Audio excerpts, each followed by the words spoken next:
Higala paminaw Ebanghelyo Mateo 10 verse 7 to 15. Ug moadto pagwali nga nagaingon ang gingharian sa langit haduol na. Ayuha ang mga masakiton, banhawa ang mga patay, hinlui ang mga sanlahon, paghingilin sa mga yawa, nakadawat kamo nga walay bayad, ihatag nga walay bayad.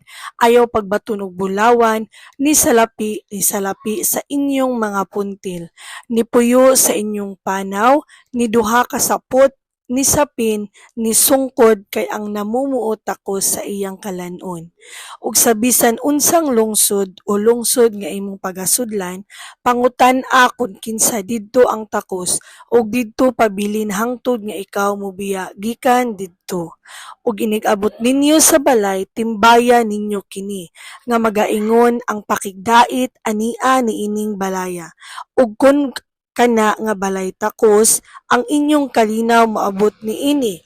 Apan kung kini dili takos, ang inyong kalinaw mahibalik kaninyo.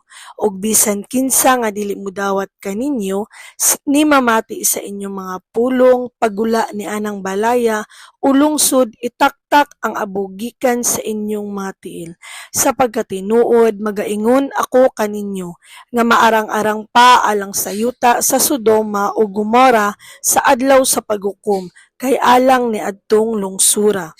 Ang Ginoo magapanalangin kanimo higala nga naminaw karon ni ani nga pulong nga diin gihagit ang matag usa kanato mga higala nga kanunay nato nga batunan ang pulong sa Ginoo nga mao'y makatabang sa atoa diin kita makabuhat sa ug unsa ang maayo nga makatabang pud sa tag sa nato ka kinabuhi aron sa pagpakabuhi di sa kalibutan.